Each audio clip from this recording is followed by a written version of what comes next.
Okay, good evening everybody and welcome back to Walks on Wall Street. It's been a crazy day for me, a very busy day, and also a very hot and humid day in New York City. Now, I spent the majority of my day in Brooklyn, New York, particularly Red Hook, and let's just say Red Hook is very far away. The closest train is the F train or the G train, and it's far. So I got back to the city late, had to do a couple things at the office, so do apologize that we're starting the stream at almost 10 o'clock at night. So it'll probably be a short and sweet live stream. I think we'll do part 2 of going over the Brooklyn Bridge.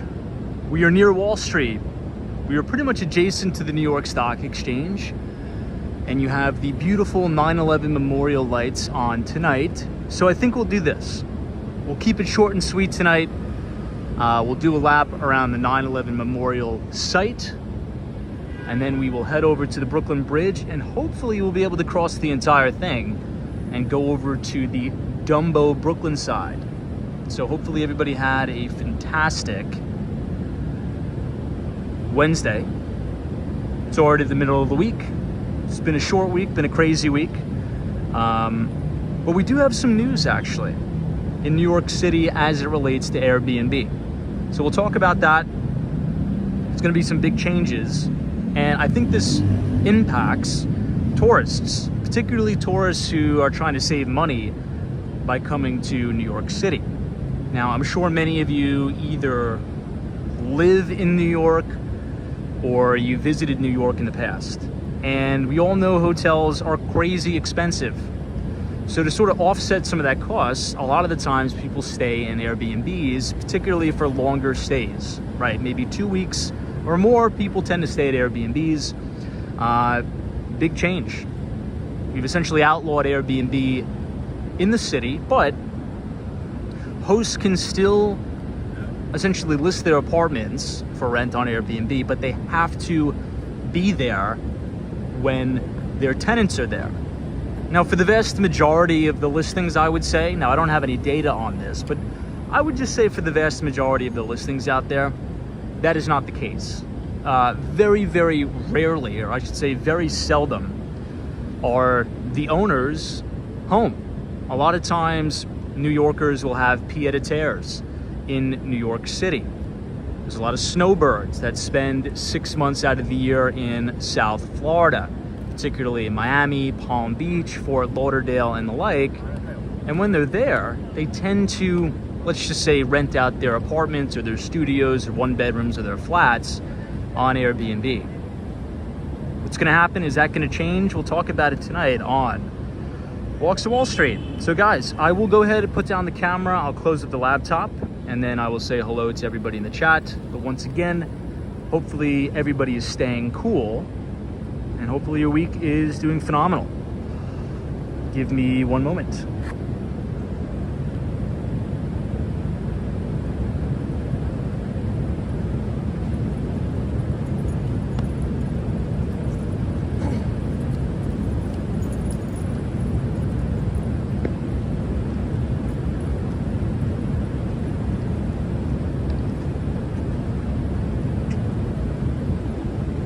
Okay, it definitely feels like 20 degrees cooler now that the sun is down. It was an absolute scorcher here in Manhattan today.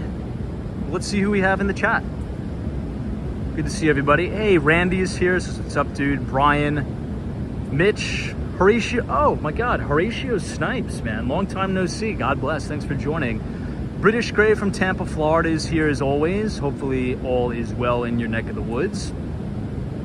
Tobias is here, Austin City Limits, Richard Vogel, Danielle, Daniel, TJ, Tatted Tara, touring different places, buy the book as always. Good to see you, CA2SD. Vincent is here, says good evening Tom, hot day on the East Coast. Ryan Beck says next week is supposed to be high 80s, low 90s here, and we are super excited.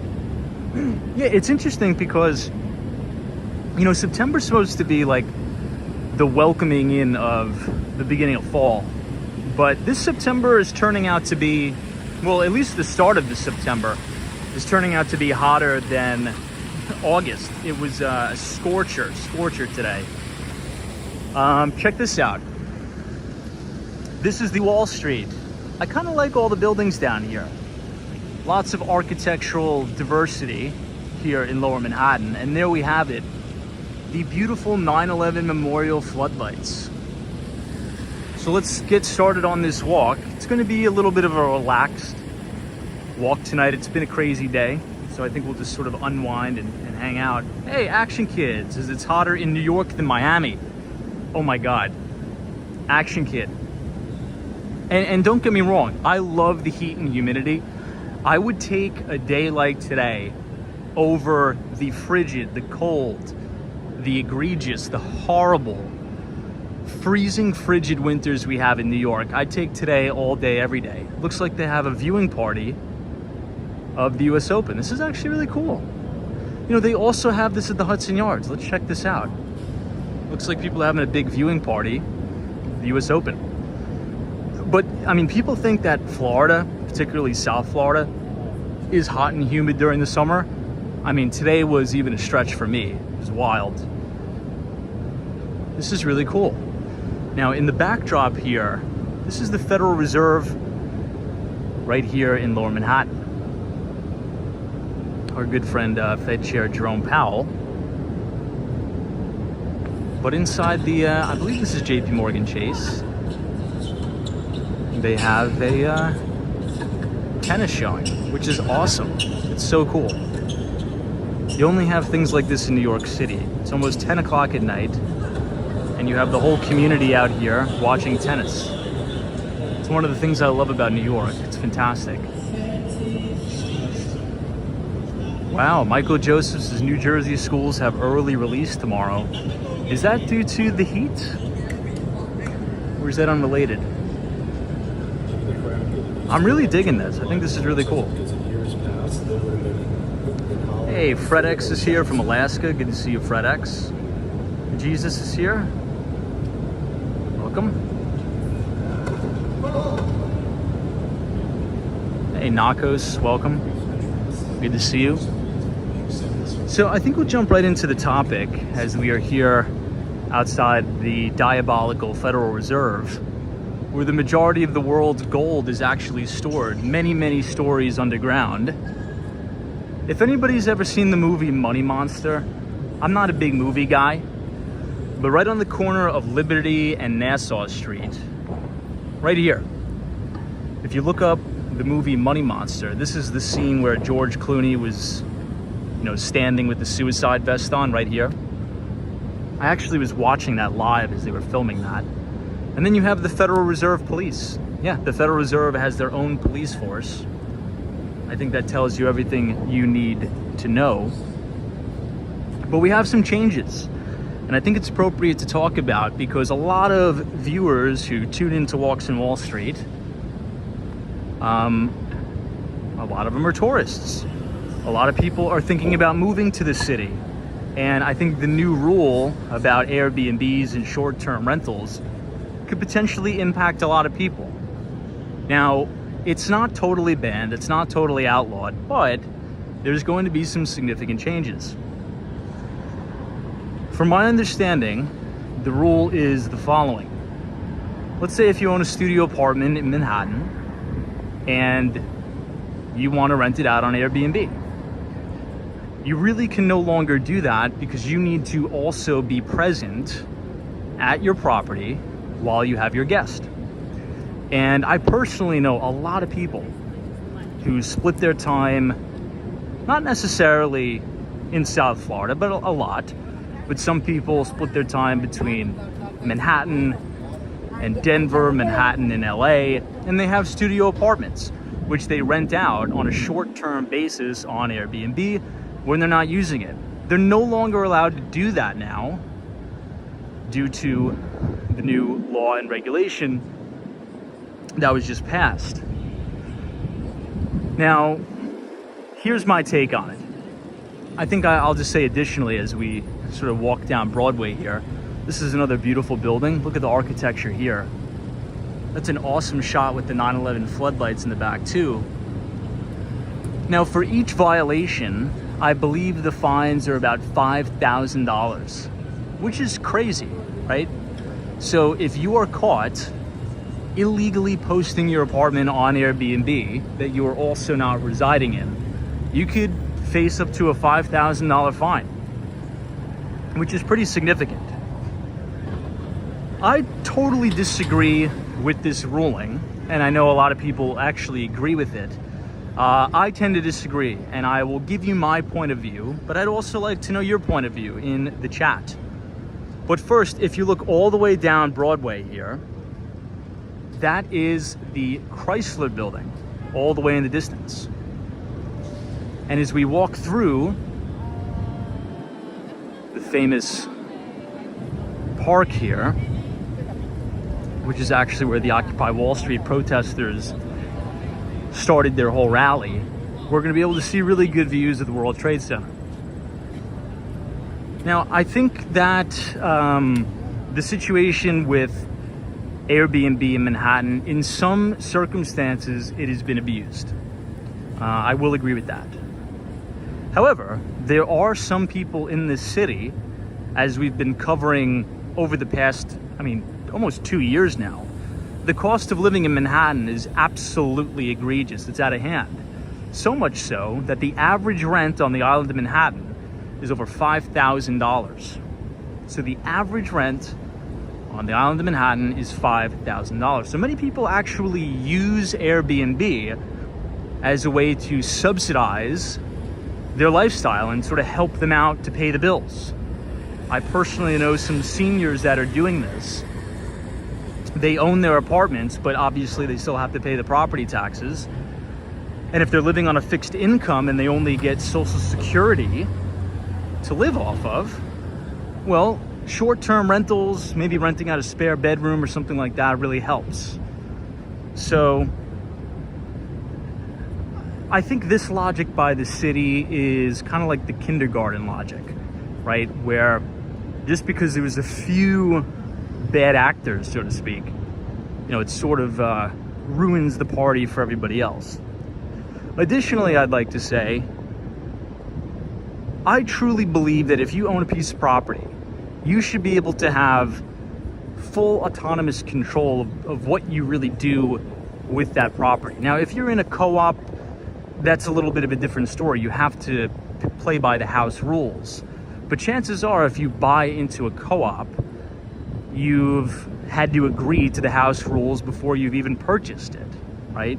You go through the co-op board, you have your interview, you get accepted.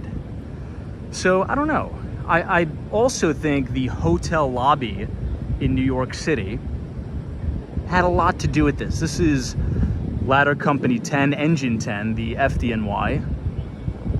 Love the FDNY. This is actually right across the street from the two 9/11 reflection pools.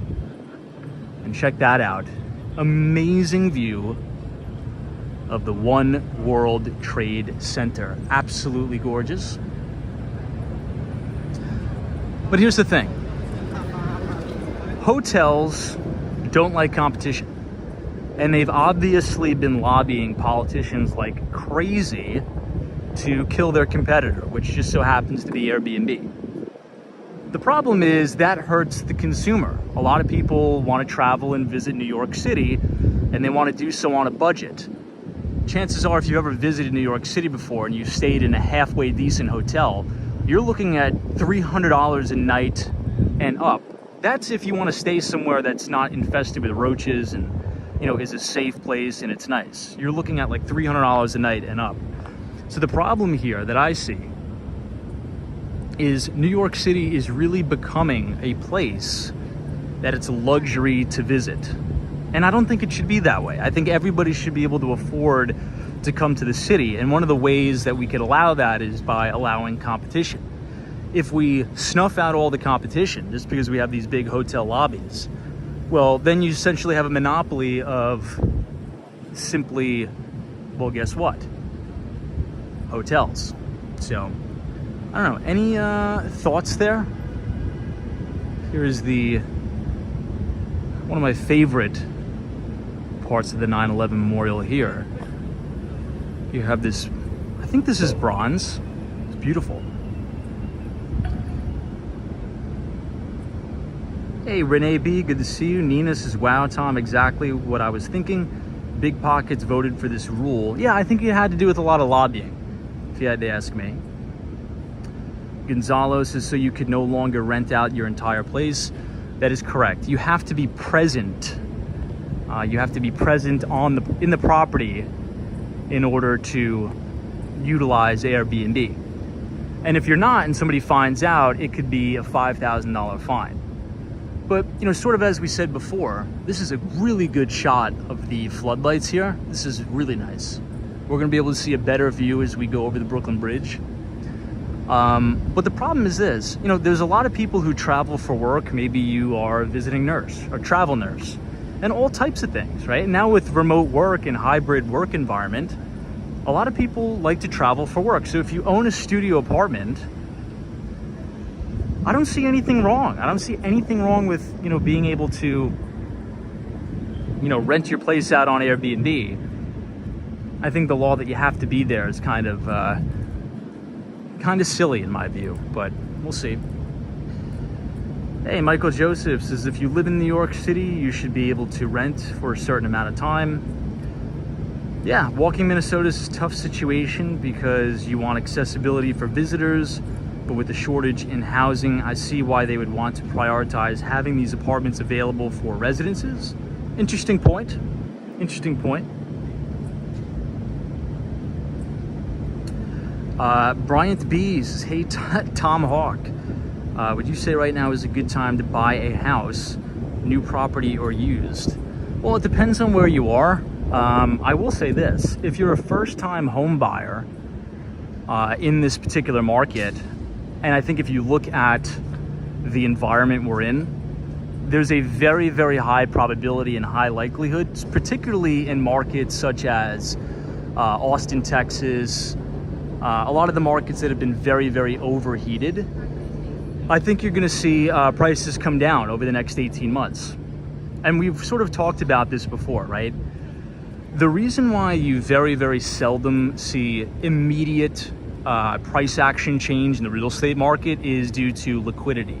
So as you transition from a QE cycle to a QT cycle, the first assets that reprice are the most liquid, and that technically, well, usually is equities, right? And we've already pretty much seen that. In 2022, we had a massive stock market sell-off.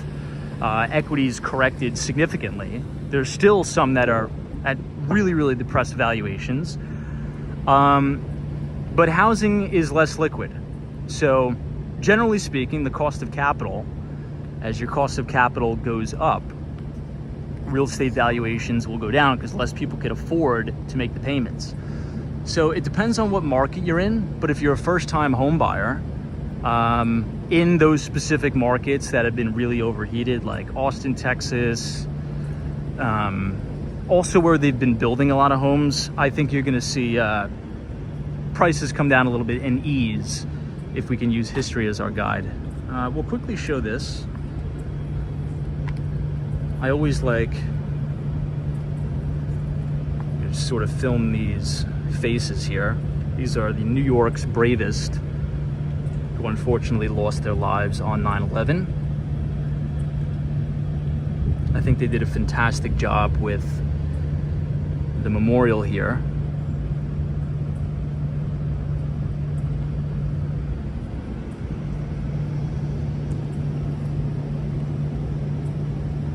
Definitely very thankful and appreciative to our great New York City firefighters.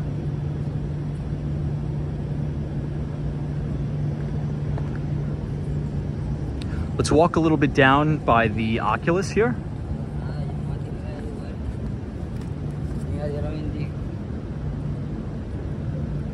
Yeah, but in terms of the housing market, like we have because what I see in Manhattan, it's very different advice when you're dealing with, let's say, for example, like a high net worth individual, ultra high net worth individual that has their kid that's going to be going to NYU in the fall, and they want to use a part of their trust to secure an apartment because they have plans to be a doctor, and the family really wants a quiet space where so they could have the kid focus 100% on their studies. Now, you may be thinking, oh my gosh, that's crazy. Who does that? I'm actually working a deal right now where that is the exact reasoning for purchasing. And for me, not coming from that, background where, you have a trust and there's millions of dollars in the trust. So it sort of taught me you have to give advice and help customers and clients based on specific situations. So in this case, it's not to say that they don't care about the valuation or they don't care about the deal, but you have a foreign buyer who are quite possibly billionaires. And when you have that much money and that much wealth, I mean, if you really think about it, the reason why you have that much money is so you can utilize it to, make life easier for your children. So they don't have to worry. They can, be educated, and they could solely focus on what they got to do. So money is a tool for them to be able to provide a safe place for their child to go to school, right? Particularly if they're not from the United States, where they can go to school, focus on their studies, not have to worry about anything, and become a doctor, right? And the transaction is going to be taken out of a trust. So the advice and the guidance that I would give to that type of a client is very, very different to the advice and guidance I would give for a first-time home buyer, where you have 50 grand saved and that's your life savings, right? You need to be a little bit more methodical as you move up. And as I've sort of dove into the luxury real estate market, particularly Manhattan, it is a very, very different sale, and you have to adapt very quickly to, I'll explain it like this, and this isn't every transaction, by the way, but you do come across these transactions.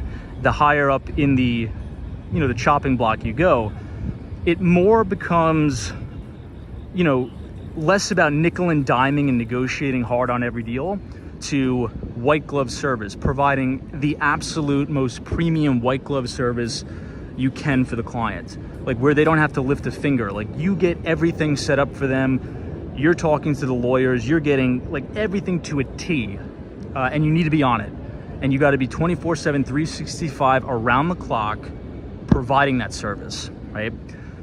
So sales, depending on who the target market is and the audience, there's a different approach to the sale.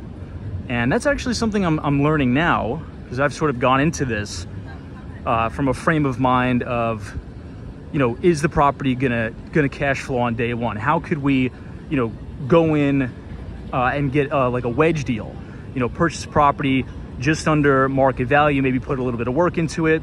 But that's not everybody, right? Everybody's not looking for that. Some people are like, hey, we have this trust. My daughter is going to go to attend NYU. She's going to be a doctor. I want a doorman. I want a safe space for her. I want at least on the 8th floor of the apartment building, so she's not too close to the ground. There's no street noise. And I want it packaged up in a bow. I don't want to have to lift a finger. And if you can't provide that for me, I'm going to go find someone else who can. So it's interesting to be exposed to that, not to ramble on, but it's not one advice fits all, and that's sort of what I'm adjusting to now. So I think it's a good experience. Okay, this is the Performing Arts Center. I'm not sure if it's open just yet, but it should be opening soon. I think it looks really good. I think they did a good job. It is right at the base of One World Trade Center and adjacent from BMCC, which is Borough of Manhattan Community College. Now, right to the right, this is actually a really cool shot, and I'll explain why. If you look to the right of BMCC, this building right here is One Vanderbilt, but if you look to the left of BMCC, that's the Hudson Yards. So if you visualize a map of Manhattan, if you go to Google Maps right now and sort of actually pinpoint where we're standing, this sort of splits the island in half, which is kind of cool to see it on the ground floor as opposed to, you know, looking at it on Google Maps. So you have the west side of Manhattan here, the east side, and since we're all the way down in lower Manhattan, you can kind of see how the city forks like that. It's kind of cool. This is the Oculus right here at One World Trade. Oh, cool. Melissa 2087 says, I went to orientation years ago at BMCC. Oh, you never wound up going? Oh, okay. Yeah, I went to, we have a lot of CUNY alumni here, I've noticed. This is another good shot of the floodlights. Look at that. Hey, RK is here. Says, what's the flip side of your opinion concerning Airbnb, Tom? Is it taxes issues with the guest, or is it just the hotel lobby? Well, I think I don't like to pick a side. Again, as I said, there are some problems. I think it should be left up to the building. That is my personal opinion. I think the rules for Airbnb should be left up to the building to decide, not the government to decide. So I'll give you a couple examples that are actually documented. So if you want to look them up yourself, there's a couple luxury condominiums that were built right on 42nd Street, 10th and 11th. And I believe it was 2016, 2017, there was a really big problem with investors just purchasing these units because, you know, they have great views. They're all the way by the Hudson River. So you have great city views. So there was investors purchasing these units in this condominium, and they were just putting it up on Airbnb. And the people who were purchasing the units in that same building, who were using it as their primary residence, they were like, this is a little bit ridiculous. We have people coming in and out all the time with luggage. It's like we're living in a hotel. So I think in that situation, the condo or the board or, you know, whoever is on the association at the condo, they should have a vote, and it should be a unanimous vote in the specific buildings. Should you allow it or not? It's the same. That's how it works in a co-op, right? I can almost guarantee you, almost probably 99% of co-ops in Manhattan do not allow Airbnb, right? Now, don't take that statistic literally, because I actually don't know, but if I had to guess, it would probably be pretty high. But there's no reason why, if the building allows it and all of the residences are cool with it, you should be able to do it. It's the old saying, you know, too much of a good thing is a bad thing. And I think just some people were abusing it, unfortunately. This is a really cool shot. Look at that. We are now standing literally directly under. We are standing at the base of One World Trade Center. It is just a massive building, particularly as you're standing directly under it.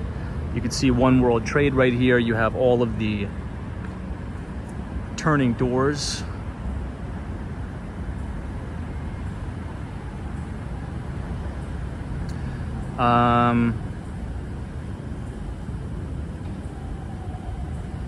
Hey, Vinny says, hey Tom, question. I know you're new to Douglas Elliman.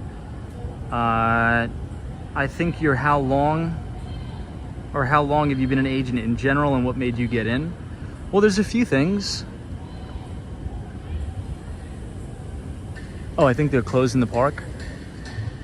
Well, there's a few things, and we've sort of been talking about this for over a year now on the stream, but I see a very big opportunity presenting itself, particularly in commercial real estate in major big cities, right?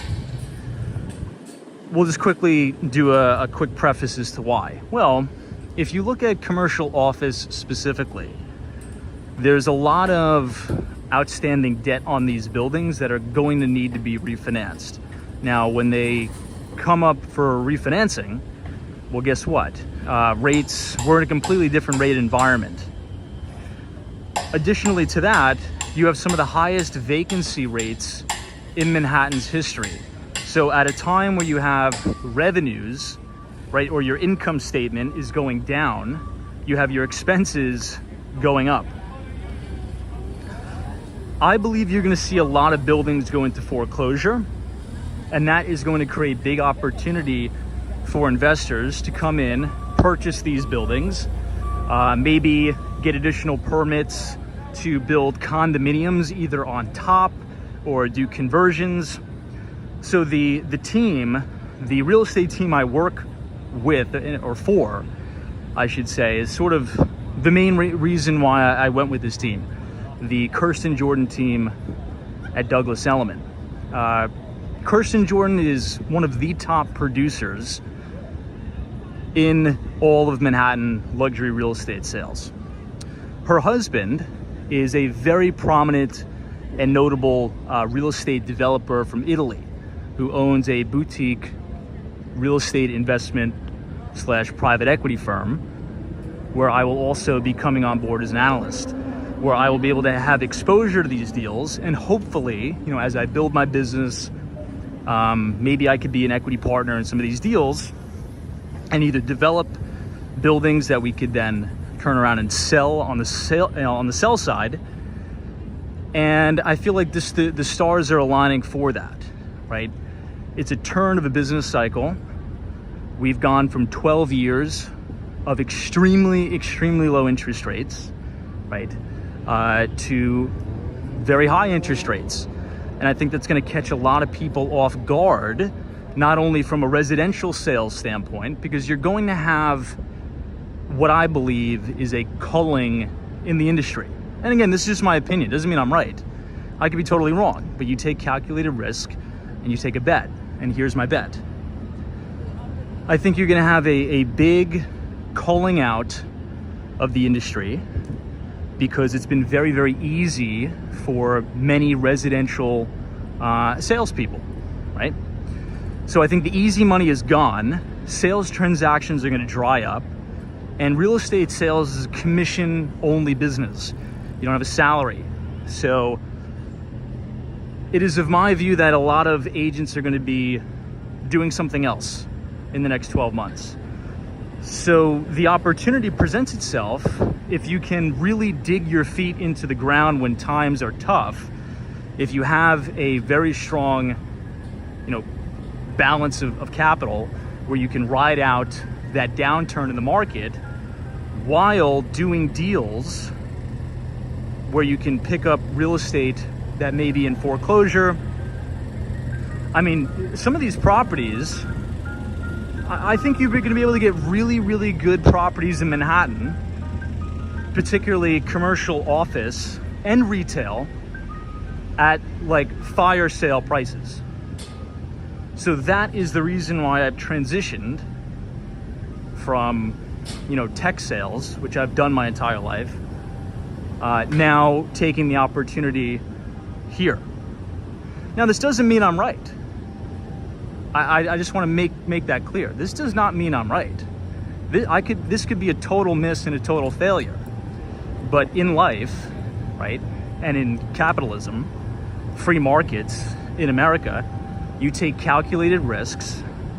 But when you see opportunity, or when you see a potential big opportunity, and if you're still young enough, I think you got to bet big and make very big pushes, because in 5-10 years, if you're right, well, you're going to be right in a big way, and you'll be feeling well. So I don't know, we'll see what happens. All right, now we are on Fulton Street, and this is going to be an amazing shot of One World Trade Center. Look at that.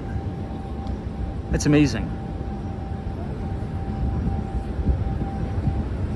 Hey, DLN 79, what's up? This is I hope they dip. That's what I'm waiting for.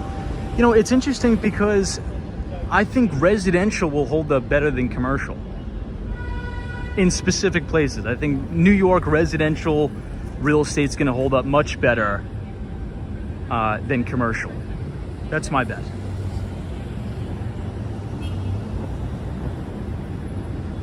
Hey, Czar, thank you very much. Or JC, thank you so much for your very kind donation. I appreciate it very, very, very much. This is Hey Tom, a random question, if you don't mind. Since you are a financial guy, how popular is Bitcoin in New York and the financial / investment space there currently? In relation to Bitcoin? I mean, I think the temperature on Bitcoin in New York, I mean, I don't know necessarily in New York, maybe in the United States, I think it's left a bad taste in a lot of people's mouths. And I really think that is the fault of the SEC. And we sort of talked about this a little bit last night. I am very much pro Bitcoin. However, I think it gets very convoluted when you have opportunists, right? A lot of the, scammy, oh my gosh, that garbage smells so bad. I'm actually choking on it. Oh my God, that was like the worst smell ever. Oof, we got more of it here. Yikes. I guess it's garbage night. But I think where it gets a little bit a gray area is where you have 1,000 cryptocurrencies and it's like the Wild West because it's not regulated. So people who don't really physically understand what Bitcoin is, they lump all of the other altcoins in with Bitcoin, and they think, like Dogecoin and all this other crap is the same thing as Bitcoin, and it really tarnishes the brand name. But what I would say, and full disclosure, I do own Bitcoin and quite a bit of it. For me, my value proposition for owning Bitcoin is that it's the only asset that I know of that is truly unconfiscatable. Now, this isn't an endorsement to say you should buy it. You should do whatever you want. You need to do your own research to see if it's appropriate for you. If you think it's, nonsense, then you shouldn't buy it. You should just not even think about it if you think it's nonsense. But my value proposition is this. It's the only asset that is truly unconfiscatable, because if you own and know your own private keys, it is truly yours. You're the only one who can move it. Oh my gosh, look at this. It's like a mountain of garbage tonight. This is insanity, man.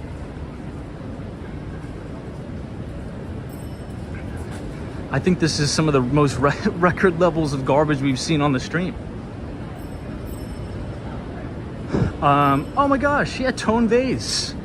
I love Tone. I've met him in person actually a couple times. Tone, I believe, used to be a derivatives trader. I forget which bank. I think Morgan Stanley. But yeah, I like Tone Vase a lot. He's a really smart guy, really nice guy. But look, where I sort of draw the line is there's some Bitcoin maximalists out there that sort of go around shopping it. I don't think you need to shop it around to people. I think if it's for you and you think it's great, then you should have an allocation.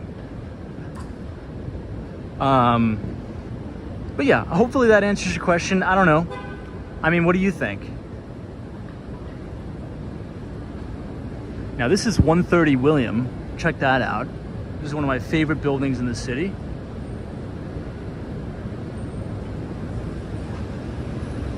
And you have a great view of the World Trade Center right from 130 William. Oh, that's cool. Jay says I met him in person here too in South Africa. Great friend. That's cool. Yeah, Tone is a New Yorker, but he's almost never here. I think he lives abroad now. All right, let's head to the Brooklyn Bridge, because today, I mean, the views from the Brooklyn Bridge is just going to be really stunning. And I want to see the 9/11 memorial lights from the Brooklyn Bridge. We tried to see it last night, but the phone ran out of battery. So I think we'll go there tonight. Hey, Crypto Memes, is Tom. I knew we had like minds. I'm 100% pro BTC. ETH is my alt if I step out on BTC. Yeah, I mean, I find, especially with all that's going on in the world right now, I find peace actually in being able to know that I can have, let's say, 5% of my entire net worth in a vehicle that is completely unconfiscatable and that I can move around without any permissions, right? I don't have to contact Chase Bank and you know, wire money somewhere. All I do is I just go to my wallet, which should be in cold storage, and just transfer it to any other Bitcoin wallet across the world 24/7, 365 without anybody else's permission. And for me, I think that's worth, again, for me, I'm not saying anybody else. For me, that's worth about a 5% allocation of somebody's net worth. I mean, just look what's going on in the world, right? With this war in Ukraine and the like.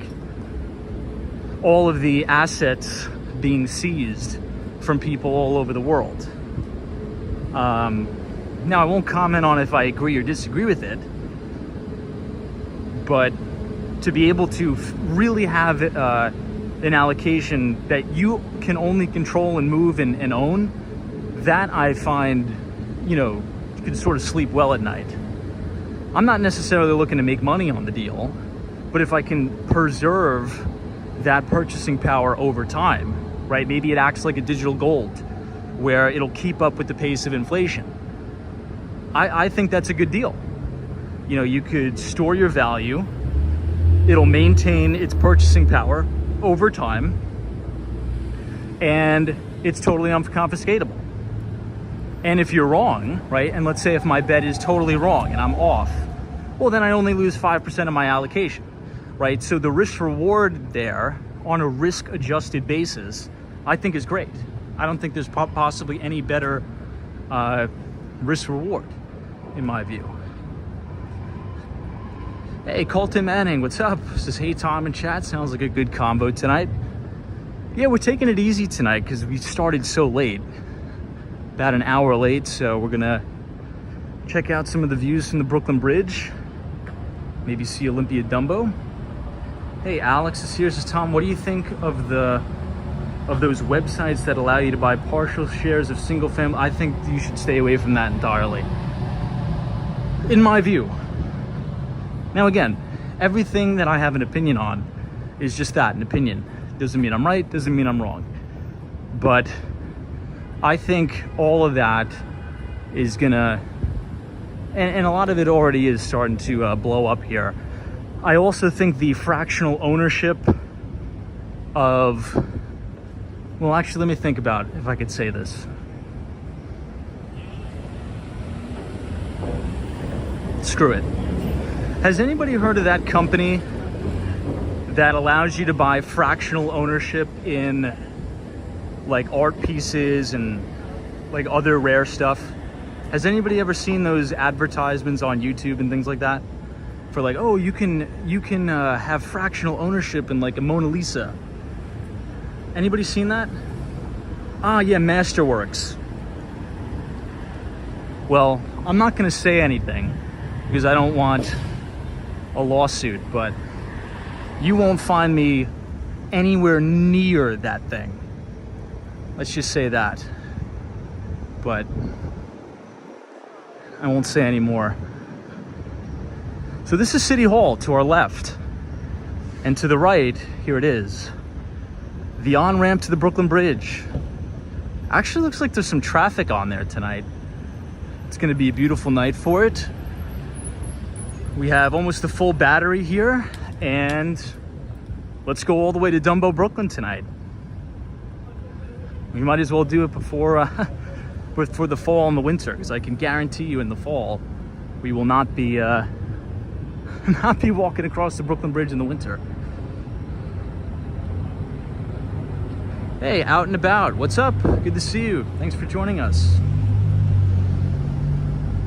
Bozo Law, or Bonzo Law.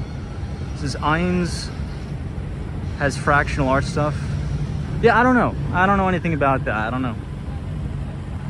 I just think, you know, from my knowledge of the industry, all that stuff is gonna go bust.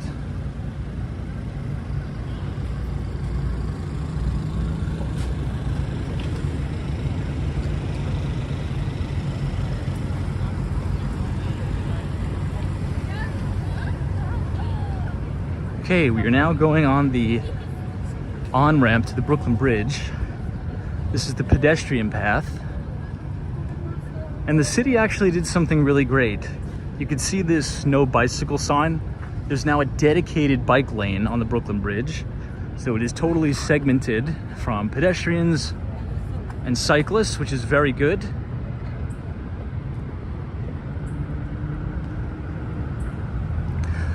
My viewpoint is this. A lot of that stuff, in my view, the gimmicky, oh, you know, you can have a fractional ownership in this, and, you know, if you put money in my syndicate, you know, you'll be able to get passive income returns and all this stuff.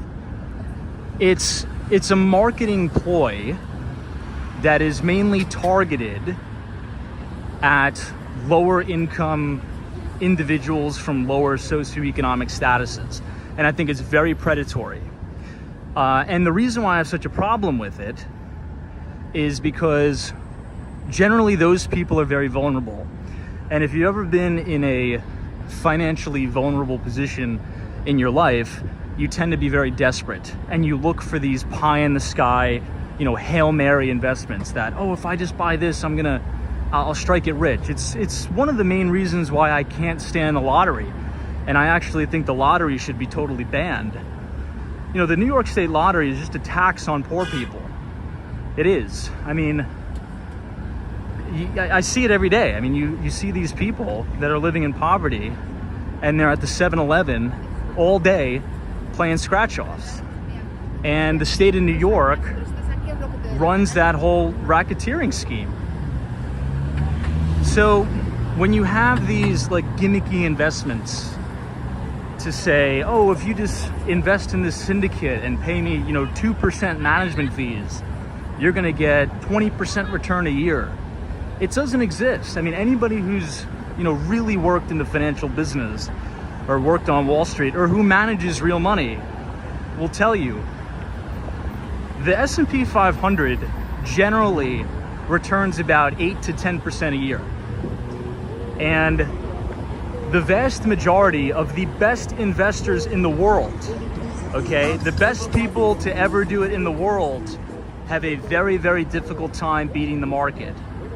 So this random startup company, right, or XYZ coin, or, you know, this real estate syndicate, they're not gonna beat the market in most cases. But they sell you this pipe dream, and they mainly target a specific socioeconomic status. And it's the same scheme that's been happening for years. I mean, this is nothing new, right? There's always going to be another gimmick. There's always going to be another scheme that charlatans try to siphon money out of people. And that's the problem that I have with all that stuff. So,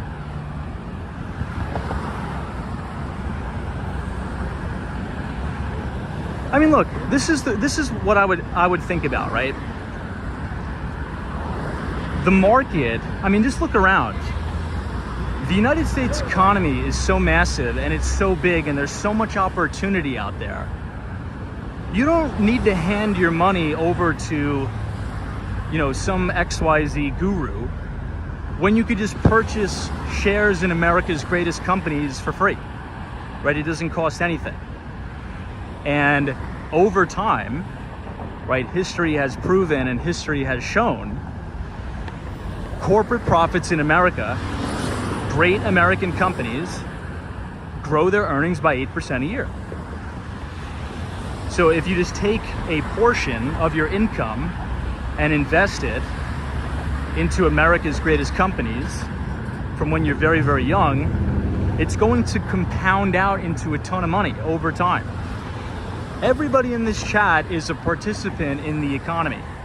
You wake up, you take your kids to school, probably in a car that's made by Tesla or Ford. You know, you are probably watching this live stream on an iPhone, right? That's made by Apple. Maybe you're watching this on a Samsung TV. You probably went to Starbucks today. So you're a participant in the economy. You should own the things that you consume every day, and you'll be fine.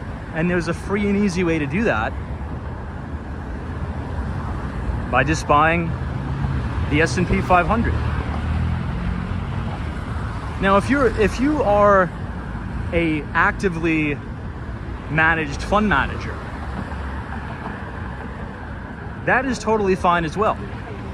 There are people out there who beat the market, but if you're going to invest in a hedge fund or another investment vehicle, you have got to check a verifiable track record of the individual you're giving your money to.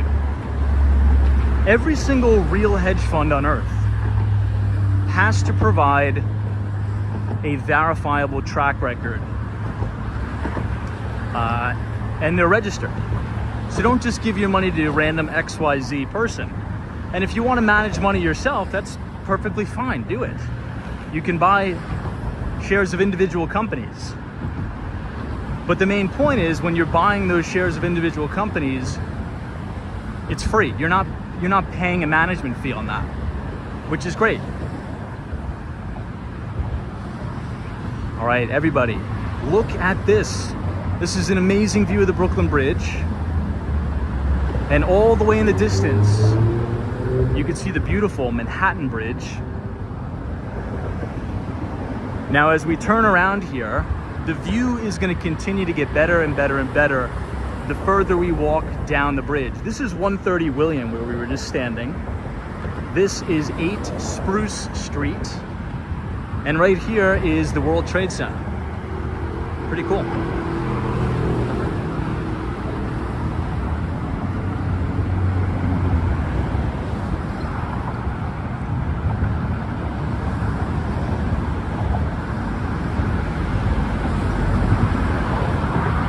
Hey, Soho Joe, what's up? Good to see you.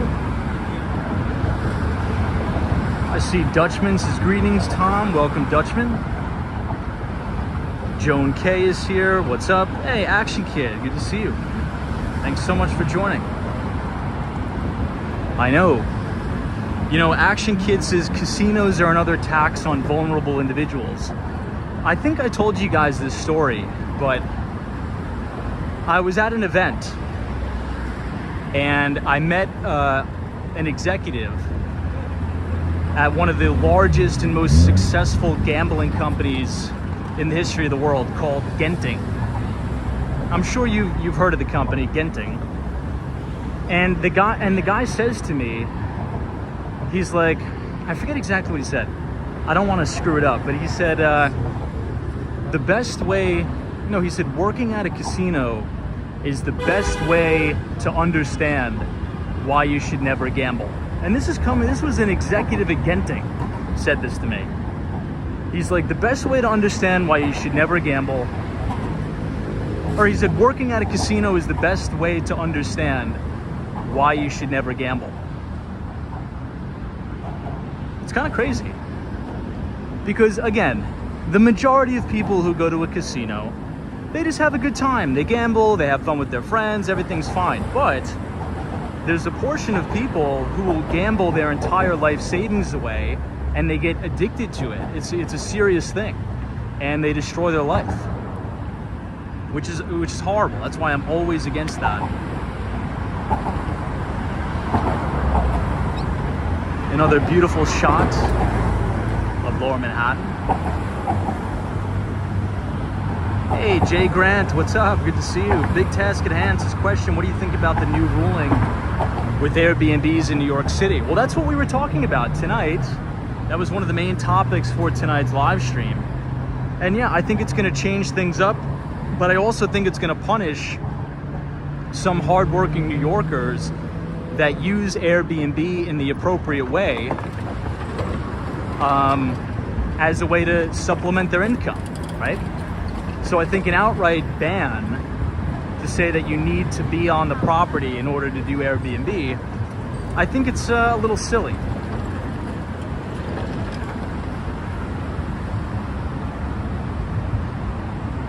Hey, Joel PM, good to see you. Welcome. Now, I think they turned off the lights. The 9/11 memorial lights. I can't see them. I think we got here a little bit too late. Unfortunately, they turned them off. But the views are still great. This is South Street Seaport down here, one of my favorite locations in the city.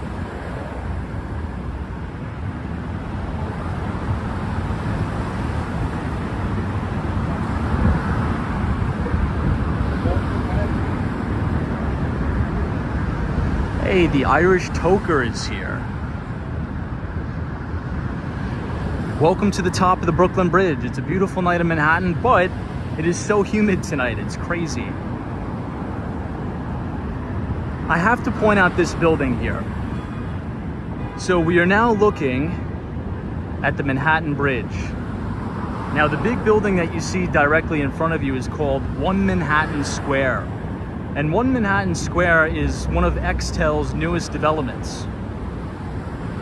All the way in the distance here, that is Midtown Manhattan. You can see the Empire State Building, the Bank of America Tower, the H&M Building, and you could see the Chrysler Building and 432 Park Avenue to your right. Pretty cool views from the top of the Brooklyn Bridge.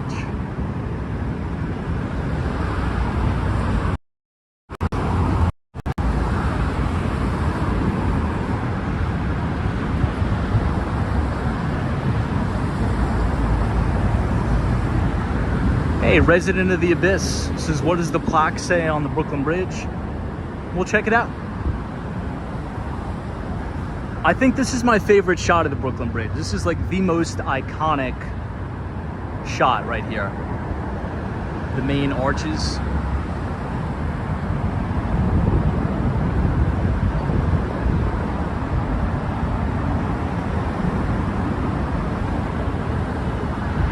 Prince Ice is seems some hotel. Yeah, so I think the majority of it is the hotel lobbies, right? Because hotels in Manhattan, you know, more competition for them, right? Airbnb is more competition for the hotels. I believe lobbying had a big to do in the decision, but all right, this says the Brooklyn Bridge 1867 to 1883. I can't read the rest because it's too dark.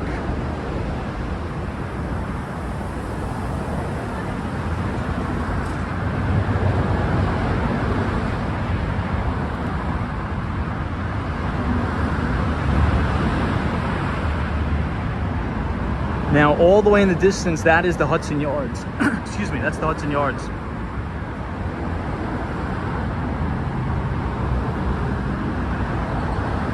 So in general, right, to conclude the Airbnb conversation, I think it's going to be a very big disservice to consumers, particularly tourists. And unfortunately, I believe it's going to transform New York City into a place that only the, you know, very wealthy can visit. Because let's say if you're a family of five, I mean, a family of five staying in a hotel, the cheapest place you can get in Manhattan, that's like a halfway decent place, that's gonna be safe, that's gonna be clean. I mean, you're looking at like $350 a night. At least with Airbnb, you could spend $2,000 and stay in New York for the entire month. And you could rent, you know, like a studio, or you could rent a room in a really nice apartment, and it'll allow for tourists to come here on a budget. Now, it's just gonna be hotels have this like huge monopoly. And I think that happens anytime you kill competition. So that's my take. It doesn't mean I'm right, but if you're enjoying the live stream so far tonight, feel free to leave a like on the video and click the subscribe button if you're new. We usually do these streams starting at about 8:30, but tonight we were a little bit late, which I do apologize for.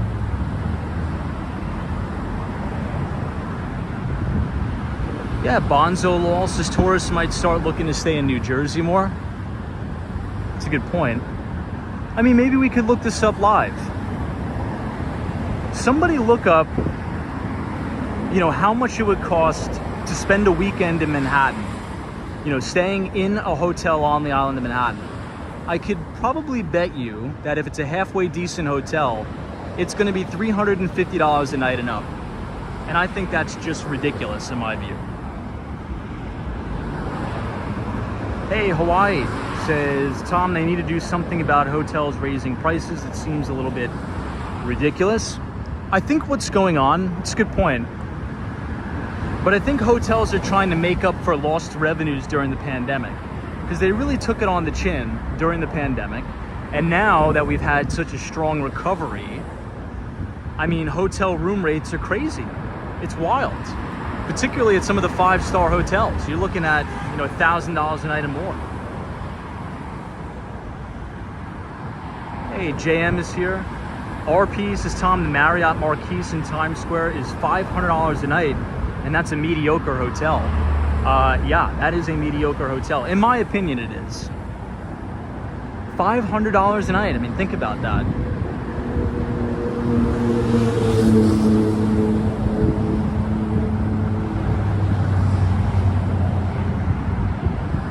You can rent a really nice Airbnb and stay in New York for a month for like $2,500, $3,000, and it'll be a pretty decent place. It's not going to be like a luxury hotel, but you're going to have a nice place to come back to for the month.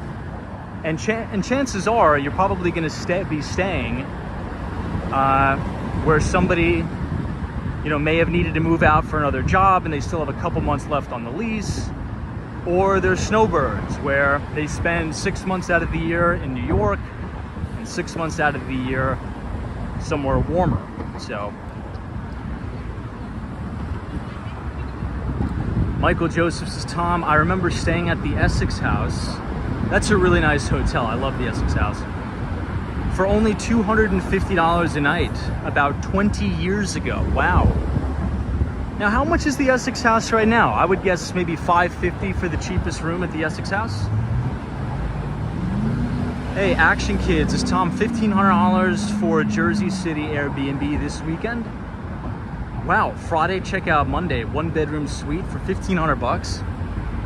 That seems like really high.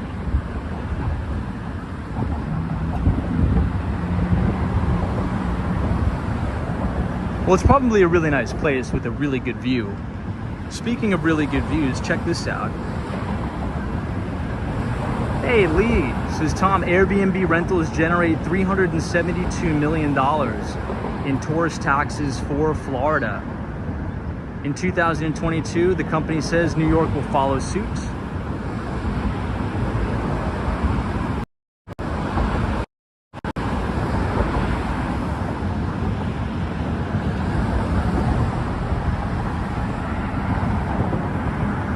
Hey, Sebastian says, Tom, we're going to be staying in Chinatown, Manhattan for 7 nights for about $270 per night for an entire studio apartment. That's actually not too bad. An entire studio apartment, $270 a night. Not bad. Of all the cables, this is a really cool view because you have unobstructed views of everything. But I want to show you the Statue of Liberty. Look at this. All the way in the distance, as we zoom in, look at that. That little green dot is the Statue of Liberty.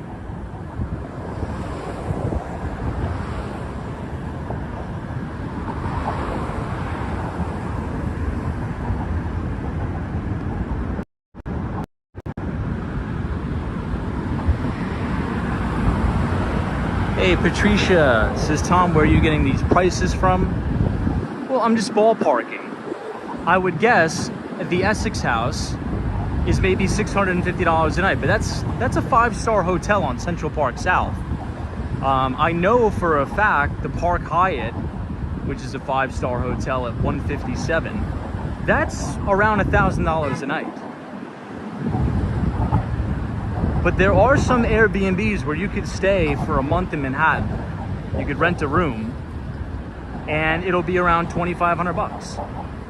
for a 30-day stay, which is not bad.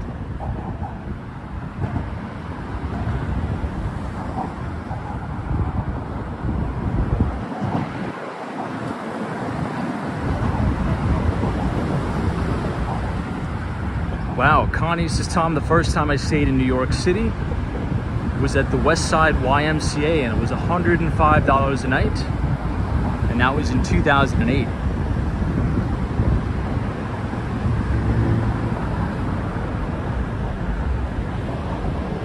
Wow, this is a cool view of all of Midtown Manhattan. Hey, JP says, Tom, I'm going back to the city at the end of the month and I'm super excited. Well, we're happy to have you back. That's awesome. I think you're gonna have a great time.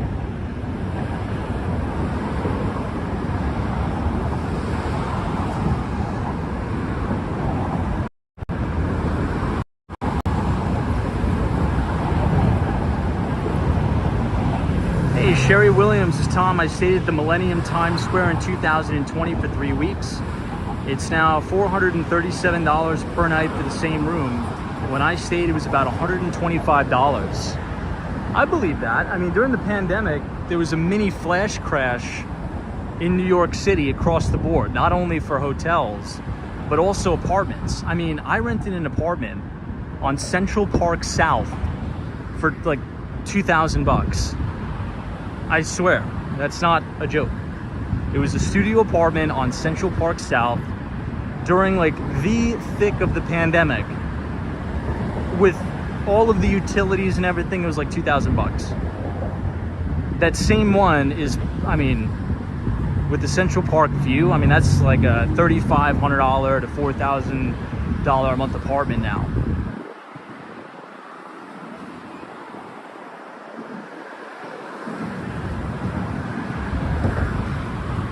I'd say we're about halfway over the bridge.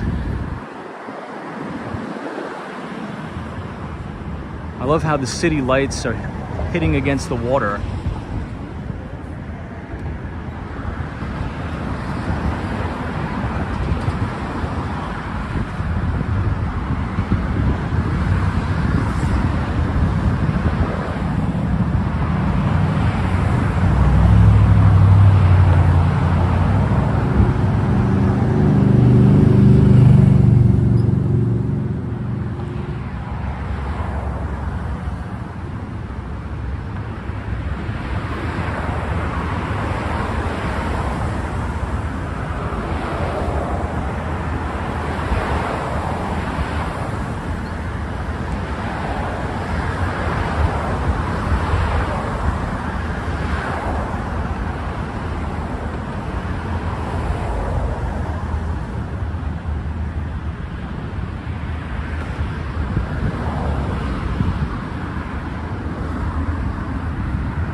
Hey, Meld says, oh, you think Airbnb is unsafe? I don't think so. I mean, Airbnb has changed a lot. It has really, really changed a lot. And I think when it first launched, yeah, it was a little bit sketchy. But now there's so many, you know, this is coming from a host that I rent my place out on Airbnb in Miami. There's a lot of verification that you have to go through, and you have reviews. So if you have bad reviews, nobody's gonna want to stay at your place.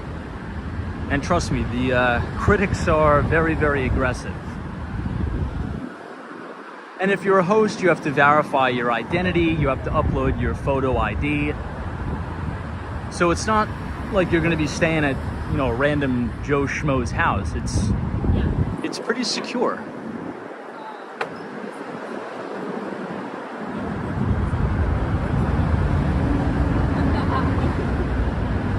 I wonder what the Empire State Building is lit up for tonight.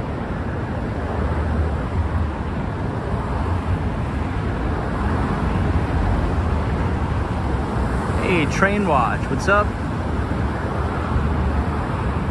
S. Hussein says, I suppose more hotels are changing their business models to accommodate long-term stays. Might be interesting to see if this is a competitive strategy for Airbnb. It could be. I think that's a really good, interesting comment. I never really thought about it like that. But in New York City, I also believe it's, the hotel lobby is definitely not happy with Airbnb taking market share. And if I had to guess, I would say that the hotel lobby definitely did their job of, pushing City Hall's buttons to get what they want.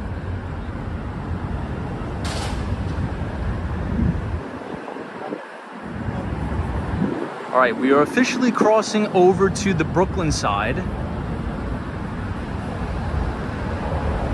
And you're gonna be able to see one of the newest and one of the most popular new developments in Brooklyn. And it is called Olympia Dumbo. It is a gorgeous development. Hey, Desi, thank you so much for your very kind $5 donation. I appreciate it very much. Jeff in Southern Tier, good to see you, Jeff. This is 30-year anniversary of Extra TV. Interesting.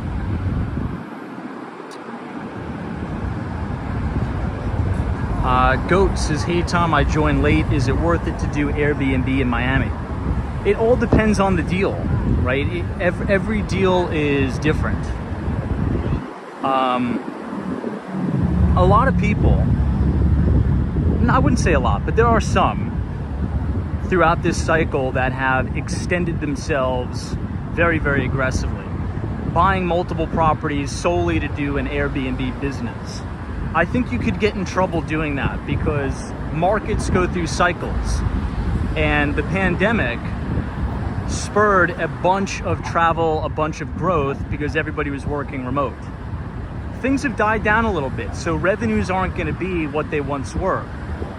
But if you own a home, like I do, a duplex or a triplex, and you run the numbers and the property is going to cash flow, I would run the numbers with whatever you think the property is going to generate in terms of income, right?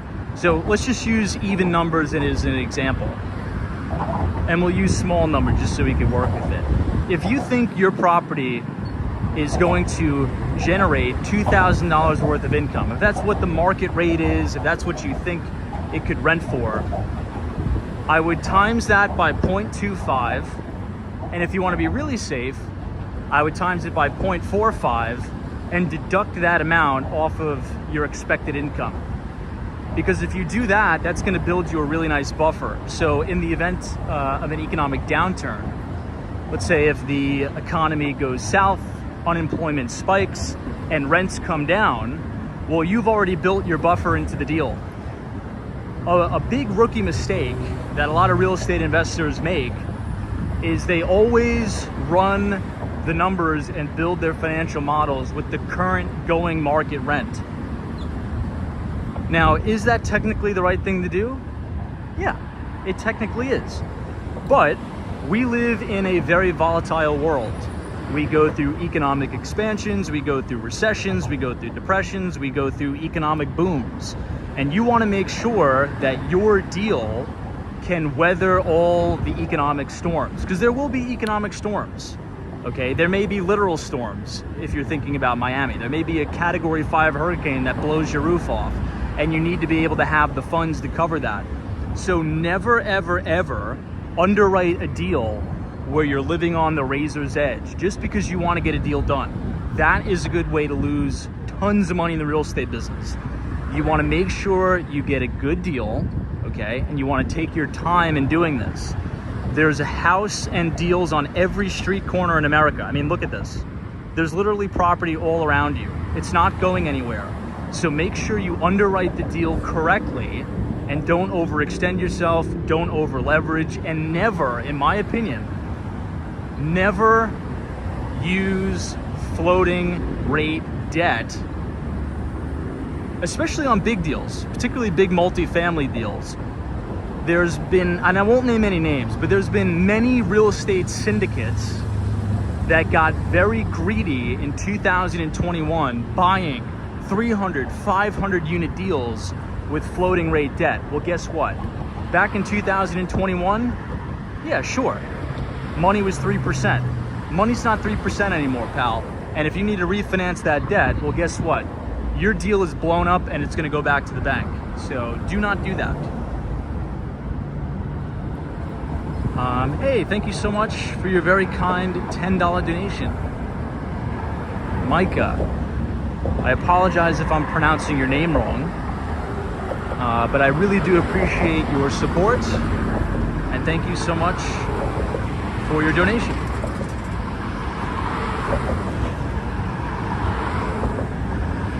All right, everybody, look at how cool this building is right here.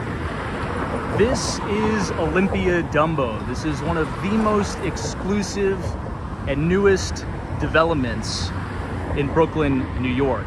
Imagine having one of those penthouses with a beautiful balcony with this view. You literally look over the Brooklyn Bridge, you have the World Trade Center literally in your living room, and to the right, you have unobstructed views of the Empire State Building, all of the Hudson Yards, and the Manhattan Bridge. This building also sports a tennis court, 2 pools, one on the outside, one on the inside. I will zoom in for you guys. This is the pool on the outside that is open during the summer months. But during the winter, when it's very brutal and cold, you could just use the indoor swimming pool. And as we walk around, you'll see the tennis court.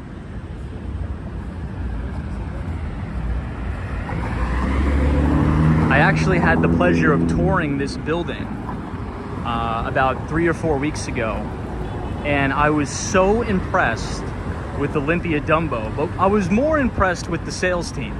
And I compete with that sales team, so I can compliment the competition. They know everything about the building. They are very professional, they're sharp, they're poised, and there's a reason why the building is almost sold out, because that is, I mean, a top tier sales team there.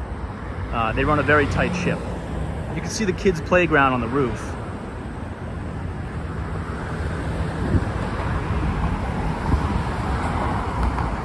Hey, Victo Duran, thank you so much for your very generous $20 donation. I appreciate it very much. You guys don't need to donate, but I do appreciate the support very, very much. It means a lot. But definitely don't feel obligated. I just appreciate that you're all here. This is a blast doing these live streams every night. And I really do appreciate that you are such a loyal audience. I mean, you guys show up every night, which is fantastic. And I think it's a lot of fun. So thank you for being here and thank you for the support. I do appreciate it. Somebody's asking, is the windows soundproof? The answer is yes. So when I toured this particular unit, all of the windows are double pane glass. So when the windows are closed, it is radio silence on the inside. But when you go out to the balconies, the city kind of comes alive. I'll zoom in on some of the balconies just so you could see. Imagine standing out on your balcony right there. Maybe having a cup of coffee in the morning, and that is your view. It's insane. If you want to see what one of the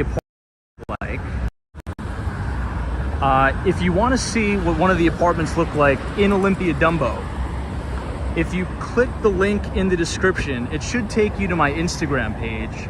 I filmed a very mini property tour of the building. I'm trying to get permission to film a full tour, but I don't have the listing. It's not up to me. I can only film full property tours on listings that are mine and that are on my team.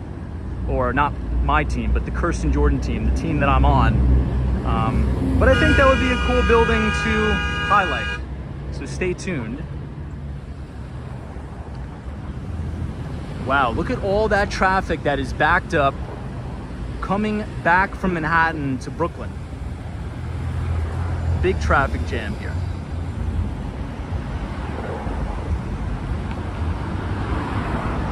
Hey, hang with Mark Mom, what's up? This is Hey Tom, so glad I made it to the Brooklyn Bridge. Well, thanks for joining us tonight. Appreciate it.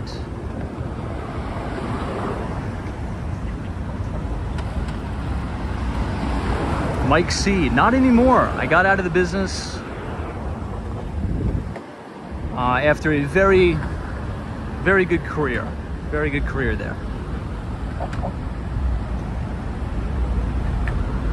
Yeah, Peyton's is Wednesday night as well. For Wednesday night, it's a lot of traffic. Now, this building all the way in the distance, that's the Dimes Savings Bank. Or I should say the old Dimes Savings Bank. It is now ultra luxury apartments. Here's Olympia Dumbo from a different angle.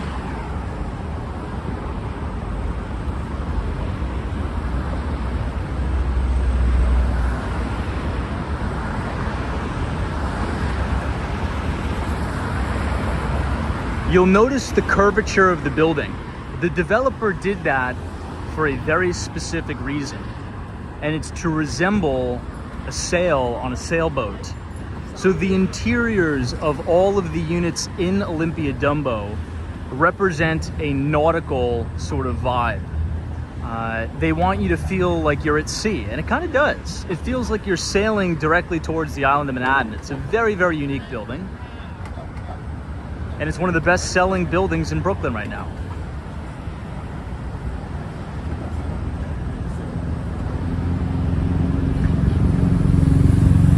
All right, let's head back over to Manhattan because it is getting late.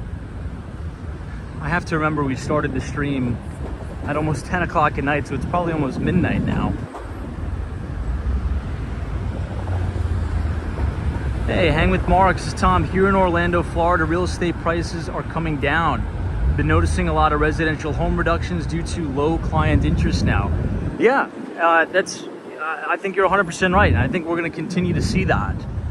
Particularly in those very hot markets like Orlando, right? During the pandemic, Orlando, Florida, Miami, Florida, Fort Lauderdale, Houston, Texas, Austin, Texas, you know, all of the locations where people had this huge flight, there was a massive push of demand, right?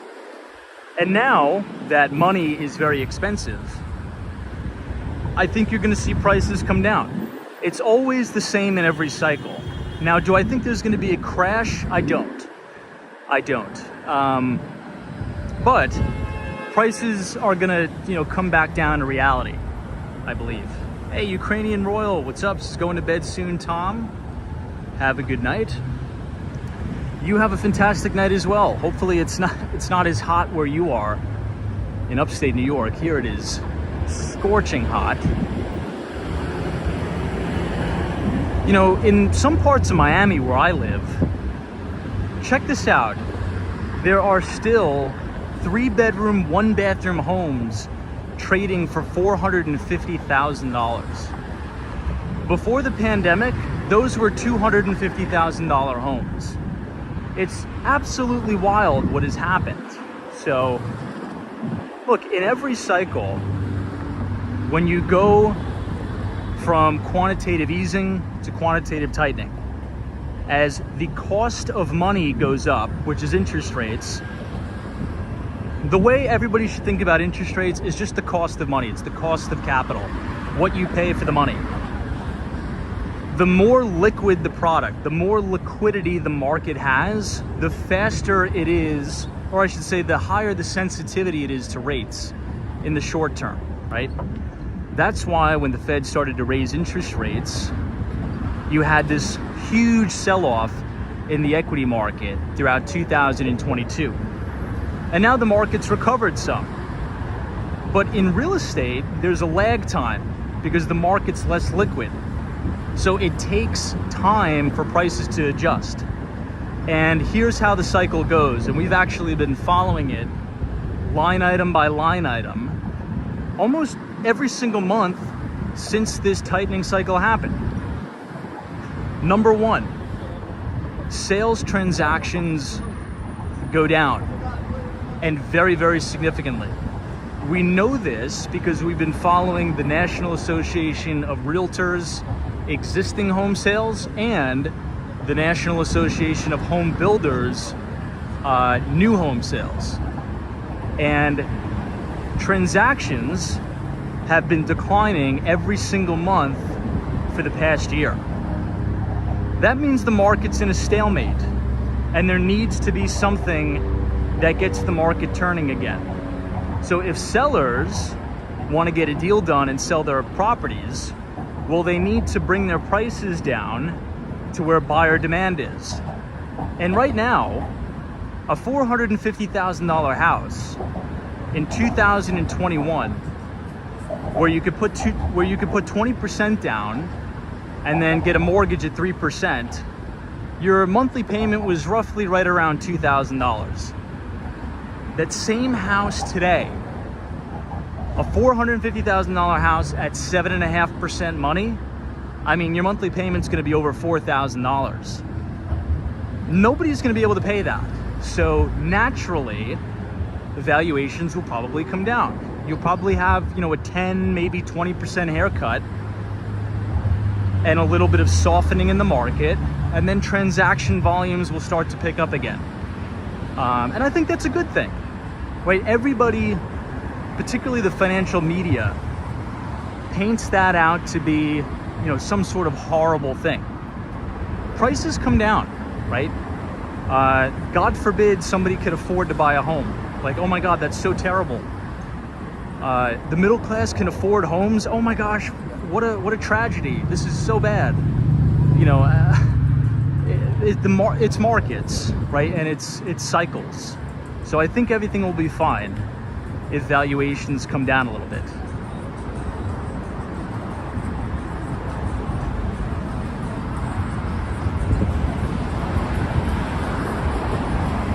Hey, everything in Miami, what's up? This is only if more people sell. Yeah. If they want to get a deal done, they're going to need to be more realistic about pricing.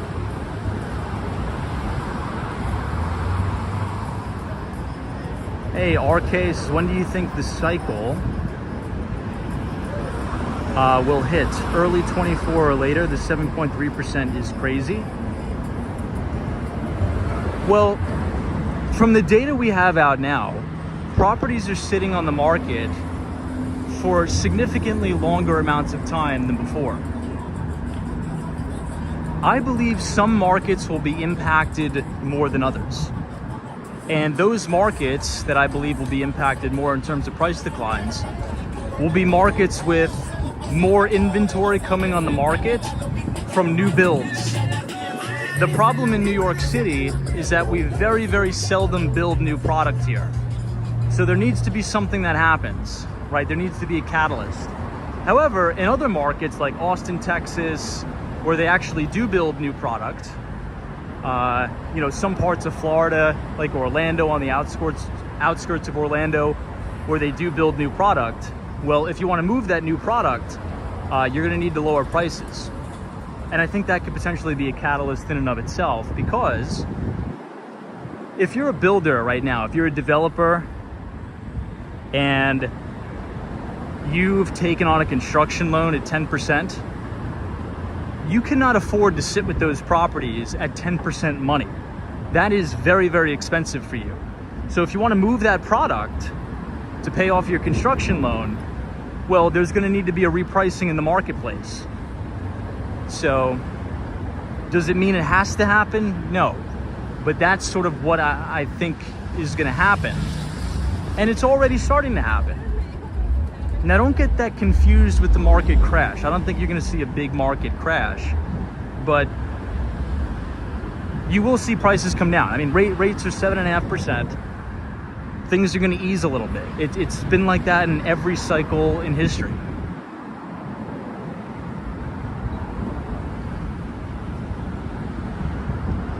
Hey, Ali Star, thank you for joining us tonight.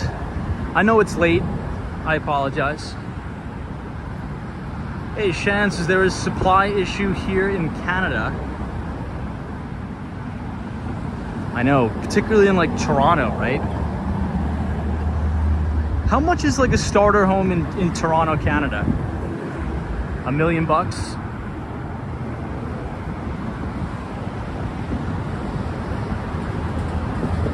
Yeah, the Canadian housing market is crazy. If you think the United States is crazy, one of my friends went to the University of Waterloo. I'm not sure if anybody's familiar with that. And his student housing was more expensive than it would have been in the United States. Crazy. Wow, DWG's is 1.3 million. I'm assuming CAD, obviously.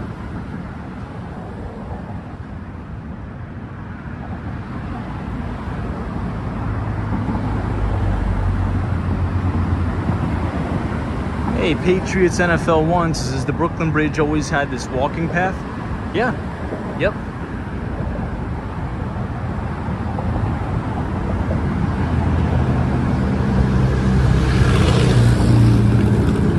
Hey, Shan says Thomas starter home in Toronto would be about $1 million CAD. That's a lot. Well, then again, think about what Toronto is. It's one of the largest economic powerhouses there is. It's very similar to New York, by the way. There's a very, very big financial community in Toronto. That's where people want to be. There's great educational institutions there.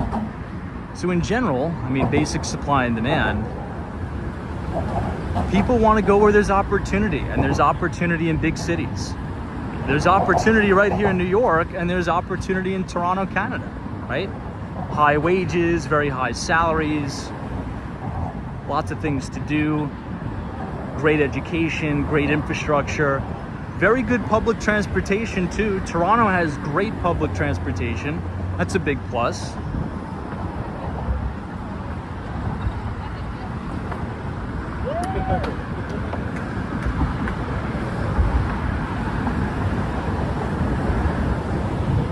Okay, one more time, we got to check out the Statue of Liberty once more.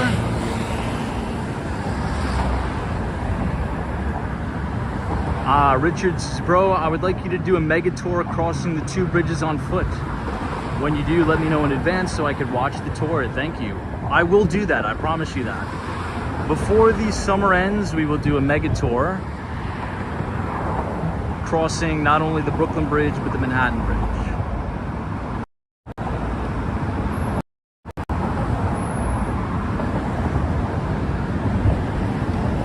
All right, everybody. Well,